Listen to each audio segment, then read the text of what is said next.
प्यारे बच्चों, आप सब ठीक तो हो ना। बच्चों, उम्मीद करती हूँ आप सब अच्छे से होंगे। बच्चों, आज मैं आपको भगवान श्री राम से जुड़ी एक बहुत ही इमोशनल कहानी सुनाने वाली हूँ। भगवान राम के बारे में आपने बहुत सी कहानियां सुनी होंगी। मसलन भगवान राम ने अयोध्या क्यों छोड़ी, रावण ने सीता जी का हरण क्यों किया, भगवान राम ने रावण का वध कैसे किया। लेकिन बच्चों, क्या आपने कभी सोचा है कि भगवान राम और लक्ष्मण का निधन कैसे हुआ? उन्होंने देह कब त्यागी और कैसे त्यागी? बच्चों, आज मैं आपको यही बताने वाली हूँ। ध्यान से सुनना। बच्चों, भगवान श्री राम महलों में पैदा हुए, लेकिन पिता दशरथ ने कैकेयी को वरदान दिया था और उस वरदान में माता कैकेयी ने राम के लिए 14 साल का वनवास मांग लिया और भरत के लिए राजपाट। इसलिए पिता के दिए वचन का मान रखने के लिए भगवान राम वनवास गए। रावण का वध करके माता सीता को आजाद कराया और 14 साल का वनवास खत्म करके वापस अयोध्या लौट आए।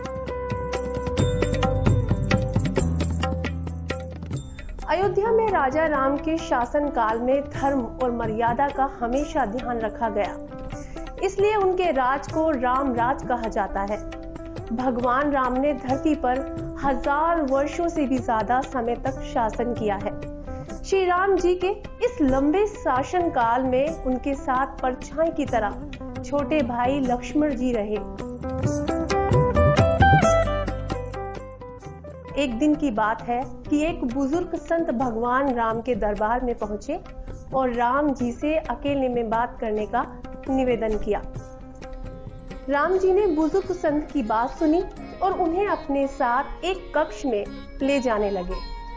कमरे में दाखिल होने से पहले राम जी ने लक्ष्मण से कहा, लक्ष्मण, मैं संत महाराज जी के साथ संवाद करने जा रहा हूँ। आप इस कक्ष के बाहर रहें और ध्यान रखें कि हमारे इस संवाद के बीच कोई ना आए।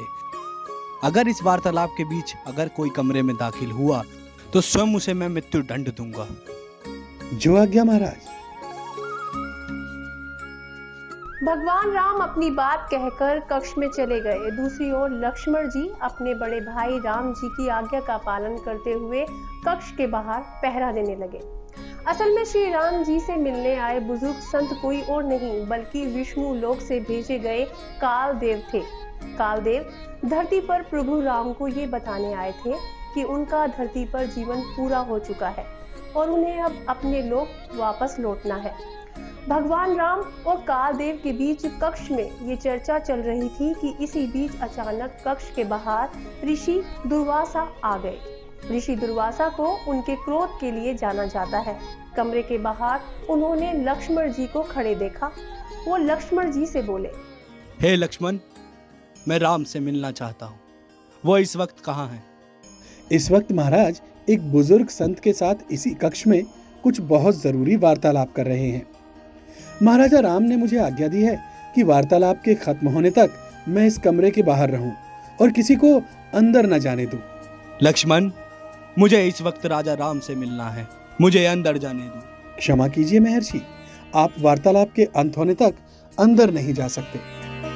लक्ष्मण जी के बार बार मना करने पर भी ऋषि दुर्वासा अपनी बात से पीछे नहीं हटे और अंत में क्रोधित होकर उन्होंने भगवान श्री राम और लक्ष्मण जी को श्राप देने की बात कही। ऋषि दुर्वासा की श्राप की बात सुनते ही लक्ष्मण जी की चिंता और भी अधिक बढ़ गई। वो समझ नहीं पा रहे थे कि वो अपने भाई की आज्ञा का पालन करें या फिर उन्हें श्राप से बचाएं। स्थिति को बिगड़ता देख लक्ष्मण जी ने एक बहुत ही कठोर फैसला लिया और जीवन की चिंता न करते हुए वो कमरे में अंदर चले गए। लक्ष्मण जी को कमरे में देखकर भगवान राम खुद दुविधा में पड़ गए, क्योंकि उन्होंने लक्ष्मण जी से कहा था कि वो वार्तालाप खत्म होने से पहले जो भी कमरे में दाखिल होगा वो उसे मृत्यु दंड दे देंगे। भगवान राम एक तरफ अपने फैसले से मजबूर थे और दूसरी तरफ छोटे भाई का मोह।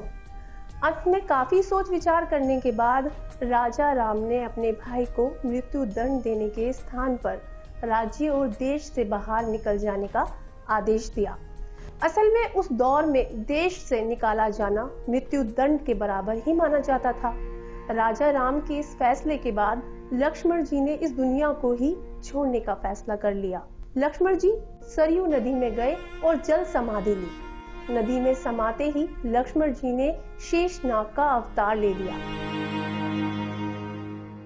अपने भाई के चले जाने से राजा राम काफी उदास रहने लगे। जैसे राम के बिना लक्ष्मण नहीं रह सकते थे, उसी तरह लक्ष्मण जी के बिना भगवान राम भी नहीं रह सकते थे। आखिरकार राम जी ने भी एक कठोर फैसला लिया। उन्होंने सारा राजपाट लव कुश को सौंप दिया और उन्होंने भी जाकर सरयू नदी में जल समाधि ले ली। जिस वक्त वो जल समाधि ले रहे थे, पूरी अयोध्या नदी किनारे खड़ी आंसू बहा रही थी।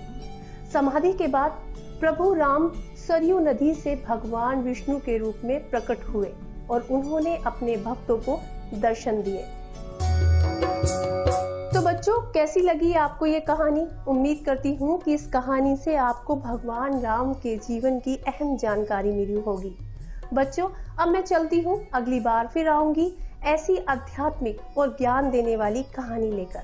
नमस्कार।